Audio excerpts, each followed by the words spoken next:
السلام عليكم ورحمة الله تعالى وبركاته. مرحبا بكم في قناة شيوات رشا. إن شاء الله اليوم جيت نحضر معكم هذا الكيك على شكل قلب.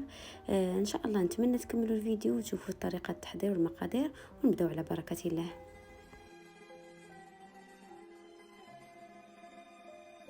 والان نبداو على بركه الله. اول شيء كناخذ الشوكولا البيضاء، يعني هنا بامكانكم تستعملوا هذه الحبيبات او تستعملوا الشوكولاته البيضاء كتقطعوها قطع.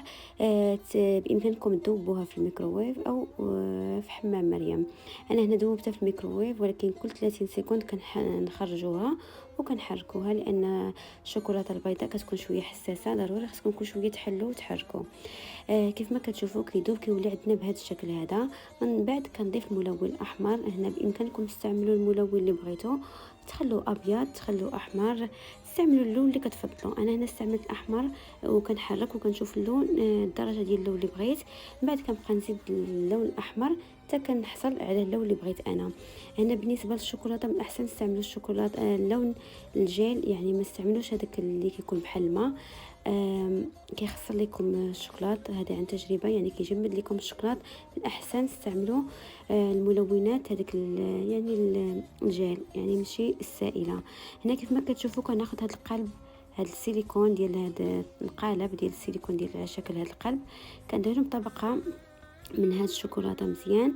بعد كندخلوا المجمد، بعد كنعاود نخرجوا مره اخرى وكنعاود نشوف البلايص اللي بان ليا فيهم الشوكولاته قليل ولا رقيق، كنحاول نزيد طبقه اخرى وكنخليوه يجمد. ومن بعد ان شاء الله ندوزو نحضروا الكريمه والكيك والاشياء الاخرى اللي غادي نستعملوها.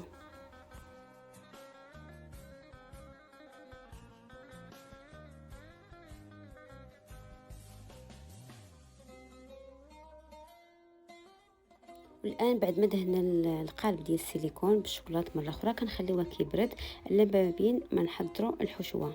هنا كيف ما كتشوفوا هذا الكيك كيك البراونيز كنت حضرته معكم في القناه، ان شاء الله اللينك كنخليه لكم في صندوق الوصف. انا كنت يعني مجهزه ودايره في المجمد، من بغيتو خرجته قطعته، حاولت ناخذ داك الشكل ديال القلب على حساب السيليكون اللي عندنا وقطعته بحال هكا. بالنسبه لهذا الكيك كيجي رائع. بامكانكم تستعملوا كيك ديال براونيز، ولا بامكانكم تستعملوا اي كيك، الكيك العادي ديال جينواز بالشوكولاط ولا ابيض، على الطريقه اللي بغيتو نتوما واللي موجود عندكم. بامكانكم تستعملوا اي كيك عندكم متوفر. كيف ما كتشوفوا انا هذا الكيك قطعته على جوج، يعني على شكل قلب، قلب درته شويه كبير وقلب درته صغير. والان ندوزو للحشوه. الحشوه هنا كنستعمل عندي علبه المسكربون، استعملت نص ديالها والكريمه تقريبا استعملت شي 100 مليلتر ديال الكريمه، ضربتهم مزيان وهي اللي غادي نحشي بها هاد الكيك هذا. وبالنسبه لهاد الحشوه غادي نستعملها في وصفات اخرى ان شاء الله غادي تشوفوها في الفيديو.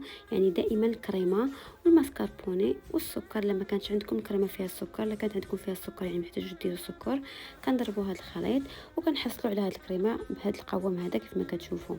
ودابا ندوزو ان شاء الله نحضروا المقادير الاخرى. انا هنا في الحشوه ديال هذا الكيك غادي نستعمل الشوكولات كيف ما كتشوفوا، غادي نقطعوا قطع صغيره. بامكانكم تستعملوا اي شوكولاته، ماشي ضروري تستعملوا هذا النوع اللي استعملت انا، اي شوكولاته عندكم بامكانكم تستعملوا. بامكانكم تستعملوا حتى الباستا حتى هي تفرتوها باش تعطيكم قرمشه، يعني ليكم اختيار في الحشوه اللي بغيتو ديروا. هنا كيف ما كتشوفوا انا قطعت الشوكولاته اللي غادي نحتاج. ودابا ندوزو غادي نبداو نمونطيو هذا الكيك ديالنا. هنايا كيف ما كنوريكم الاشياء كلها اللي غادي نستعمل حاطها حدايا. هنا خديت القالب ديال السيليكون اللي كنجمد وضعت طبقه يعني قليل، ماشي غليظه بزاف، قليله شويه من هذه الكريمه اللي حضرت. بعد غادي نوضع هذا الكيك هذه الصغير اللي كنت قطعته على شكل قلب، وكنضيف هاد الشوكولاته كيف ما كتشوفوا. يعني ضفت هنايا قطع الشوكولاته هي الاولى، عاد ضفت الكيك. هذا الكيك ما كنحتاج لا نسقيه لا حتى حاجه، حيت هو اصلا كيجي زوين وكيجي هشيش بزاف، كيتفرت غير بوحدو. كيف ما كتشوفوا وضعت الكيك، يعني وضعت طبقه اخرى من الكريمه. من بعد غادي نوضع قطعه الشوكولاته حتى هي، وغادي نضيف شويه ديال الشوكولاته نوتيلا حتى هي في الوسط.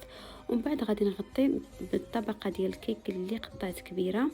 ومن بعد غادي نغطي هذا الكيك كامل وغادي نوضعه في المجمد. ضروري خصو يجمد باش ملي نبغيو نحيدو هذا القالب من السيليكون تكون يتحيد لينا بسهوله وما يتكسرش معنا. نخليكم تكملوا الفيديو، راه ان شاء الله كل شيء واضح، ونكملوا ان شاء الله تتمه الاشياء الاخرى اللي غادي نحضروها مع هذا الكيك.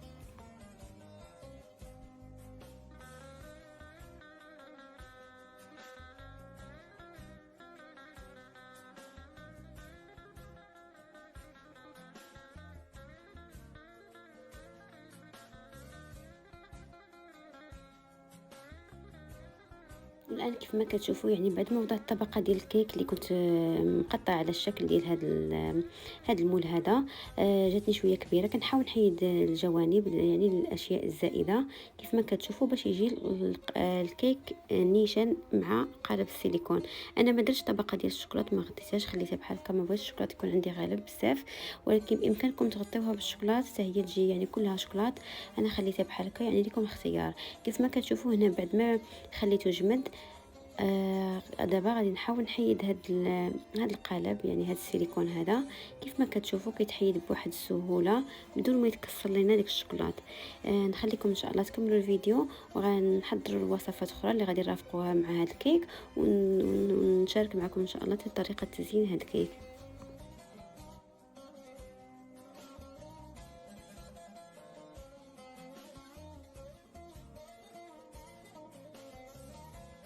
والان ان شاء الله ندوزو نحضروا هاد الكؤوس ديال التشيز كيك بنفس المقادير اللي حضرنا بهم الكيك على شكل قلب. هما نفسهم اللي غادي نحضروا بهم تقريبا هاد الوصفات اللي غادي نحضر معكم في هذا الفيديو هذا. هنا الكريمه مع المسكربوني مع السكر اللي كان شاط لينا، دربناهم، حصلنا على هاد الكريمه بهاد الكثافه. ومن بعد غادي نحتاجوا الكيك اللي كان عندنا متبقي، ومربى الفراوله اللي كنحضر معكم دائما في القناه، راه كاينه في القناه، بامكانكم ترجعوا الفيديو ولا غادي نخليه لكم في صندوق الوصف ان شاء الله. كيف ما كتشوفوا كتجي هاد التحليه رائعه هي، وكتجي زوينه. بامكانكم ديروها في كؤوس كبيره ولا في كؤوس صغيره على حسب المتوفر عندكم. هنا كنوضعوا طبقه من هذا الكيك، كنوضع طبقه يعني كنفرتو كنوضعوا في الكؤوس. من بعد كنوضع طبقه من الكريمه، من بعد قليل من المربى، ومن بعد طبقه من الكريمات هي والكيك.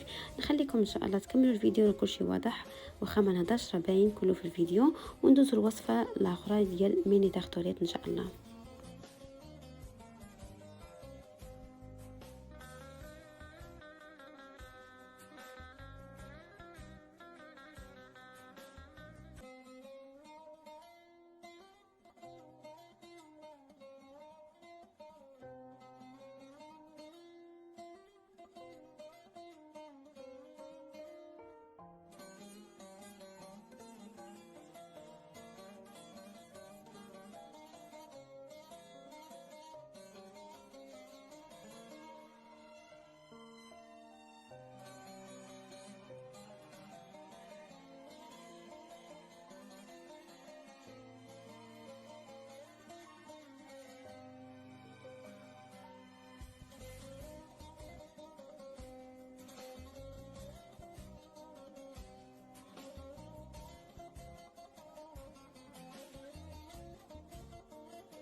والان ان شاء الله نحضروا هاد ميني تارتوليت بهاد الاشكال هذه. والتزيين كيبقى دائما اختياري.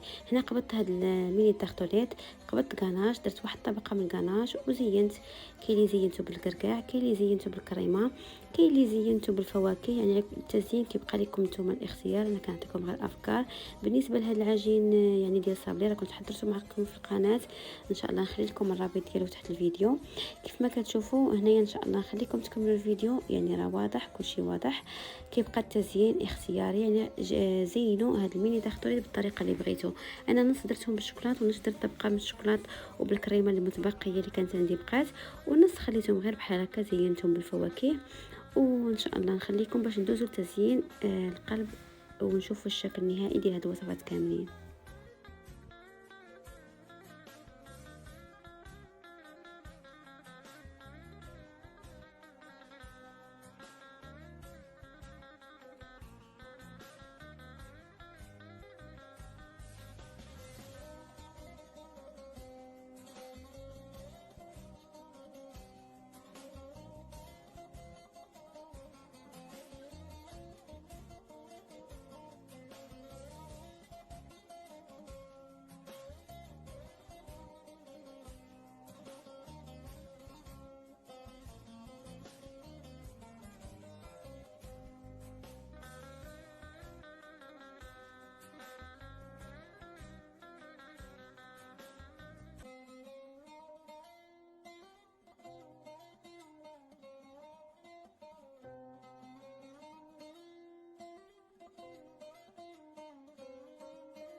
والآن ندوزو لأهم مرحلة في هذا الشيء كامل، هو تزيين هذا القلب هذا.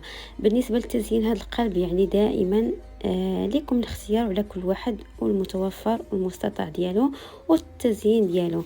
انا هنا كيف ما كتشوفوا قبضت هذا الباودر ديال هذا اللون الذهبي. اللي عنده هذاك الماكينه اللي كيرش بها بامكانه يديروا كله ذهبي. انا درت غير بحال هكا شويه، ما بغيتش نديرو كله ذهبي. وبالنسبه هاد الورود هادو عندي قوالب درت فيهم الشوكولاته، يعني كنت مذوبه الشوكولاط ملون او شوكولاط اسود على حسب اللي بغيتو، وخليتهم تنشفوا وحيدتهم من قوالب السيليكون. ان شاء الله دابا نخرج لكم الصور ديالهم في اخر الفيديو. كنكون محضراهم من قبل ومخلياهم وكنستعملهم في الوصفات اللي بغيت. وهنا كيف ما كتشوفوا يعني كنحاول نشوف الشكل اللي بغيت انا كنحطو قبل ما غادي نعاود نلصقهم. بامكانكم تلصقوهم بداك يعني الجلو، يعني اللي كيلصقوا به ديال الاكل، ولا بامكانكم تستعملوا الشوكولا، يعني على حسب اللي عندكم متوفر. كيف ما كتشوفوا انا حاولت نحط الشكل اللي بغيت كيفاش بغيتو، ومن بعد عاد كنحاول نلصقهم. ضفت هذيك الاوراق ديال اللي كنكون مقطعاهم بحال اوراق ديال الاشجار بالطبع ديال الوريقات، وكنزين بحال هكا. كنضيف هذه الاوراق الذهبيه حتى هي باش كتعطي حتى هي شويه اشكال. بامكانكم توضعوا هنايا كلمه لوف او مام او داد، يعني اللي بغيتو نتوما على حسب المناسبه اللي عندكم. ان شاء الله غادي نخلي لكم صوره اخرى في الاخر الفيديو كيف بامكانكم ديروها بالاشكال اللي بغيتو نتوما. هذا القلب بامكانكم ما ديروش هاد الورود كامله، ديروا غير خطوط بالشوكولا وتزينوها بحبيبات الملونه اللي كيكونوا بحال العقيق ملون، بلا ما تحتاجوا ديروا هاد الشوكولات بهاد الورود. هذه غير افكار. ان شاء الله مره اخرى نتقاسم معكم اشكال اخرى لهذا القالب ديال السيليكون بوصفات اخرى. كيف ما كتشوفوا هذا هو الشكل النهائي ديال هذا القالب ديالنا، ديال هاد الطورطه هذه كتجي رائعه في الشكل، والمنظر ديالها كيجي زوين. بامكانكم تزينوها حتى بالبريون. كيف ما كتشوفوا هذا هو الشكل النهائي ديال الطورطه ديالنا على شكل قلب بهذه الطريقه هذه وبهذا التزيين وبهذا الورود. نتمنى ان شاء الله يا ربي فيديو اليوم يكون نال اعجابكم وتجربوها. يعني ماشي ضروري بهذا القالب هذا، باي قالب عندكم تجربوا غير الكريمه والحشوه والكيك البراوني كيجي رائع في هذا القالب هذا بهذا الشكل هذا. كيف ما كتشوفوا هنا من بعد ما كنقطعوها كيف ما غادي تشوفوا الشكل ديالها من الداخل كي غادي تكون. نصيحه قبل ما تبغيو تقطعوها ضروري الموس تكونوا دايرينها في الماء سخون باش تقطع لكم بسهوله وما يتكسرش لكم الشوكولات.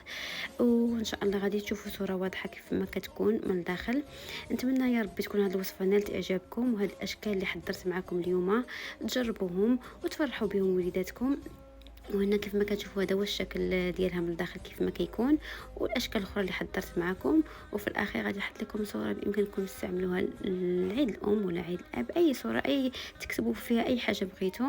ونتمنى ما تنسونيش من لايك ومن تعليق وهذا مكان في وصفات اخرى، وفي امان الله وحفظه.